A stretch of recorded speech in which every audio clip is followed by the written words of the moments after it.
Ne oldu Elşad Miri? Bəs deyirdin ki, siz yox, uşaq yox, böyüyünüz gəlsin, onunla debata çıxaram. Samin səni bugün debata çağırmışdı Baku TV-də və debat da təşkil olundu canlı yayımda. Amma sən gəlmədin. İndi birazdan sonra bu videoda aparıcı Turan İbrahimov səninlə telefon danışığı əsasında niyə gəlməməyinin gətirdiyin səbəbi də deyəcək. Bugün burada istəyirdim ki, Elşad Miri də olsun. Elşad Miri isə bu verilişdə indi təqdim edəcəyim qonaqlarımızdan biri ilə çıxmaq istəmədiyini bildirdi. Və şəxsən mən Elşad Miriyə zəng elədim, xahiş elədim, dəvət elədim.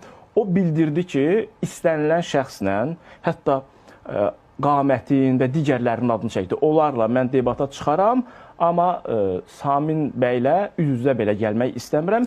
Bu insan deyir ki, məni debat çağıran gələrəm.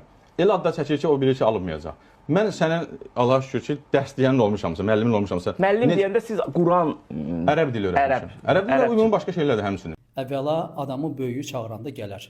Necə də olsa Samin sənin üçün böyükdür. Çünki vaxtı ikən sənə ərəb dili dərsi keçib, böyüklük göstərib.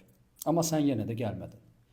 Bunu qoyduq bir kənara. Bundan sonra Elşad Miri danışanda İslam haqqında, din haqqında, ələlxüsusda Quran haqqında nəyəsə deyəndə, auditoriya insanlara nəyəsə çatdıranda, demək ki, İslamda bu belədir, Quranda bu belədir. De ki, mən Elşad Miri bu məsələni, bu ayəni belə görürəm, belə təfsir edirəm, belə başa düşürəm.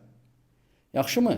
Çünki bundan sonra, sənin attığın bu addımdan sonra sən dini nöqteyi nəzərdən inanclı insanlar üçün heç kimsən və sənin adın da heç nədir. Yəni bundan sonra sənə diqqət yetirməyə, səni diqqətə almaq özü belə qəbahətdir. Və Elşada alimdir deyənlərə buradan xitab eləmək istəyirəm. Gördünüz aliminiz? Alim əgər nəyədəsə özünü haqlı bilirsə, gəlir o haqqı müdafiə edir və o haqqı deyir. Hansı platformada olmasından asılı olmayaraq. Bu da Elcanın studiyası deyildi ki, Baku TV çağırmışdı səni. Gələydin də, əl-qərəz deyildiyi kimi, haqq gəldi, batil yoxa çıxdı. Gəlmədin, bu da sənin seçimlidir. Bundan sonra bir daha inanclı insanlar bunu səhv eləyir, inanclı insanlar həcci düz eləmir, inanclı insanlar namazı səhv qılır deyib böyük-böyük başından böyük danışma. Get öz işindən məşğul ol. Elşada alim deyənlər isə Elşada o kəslər ki, deyir ki, Elşadın dırnağı bildiyini sizin başınız bilmir. Bir tövsiyəm var. Elşada deyin dırnaqlarını yıxsın. Lazım olar.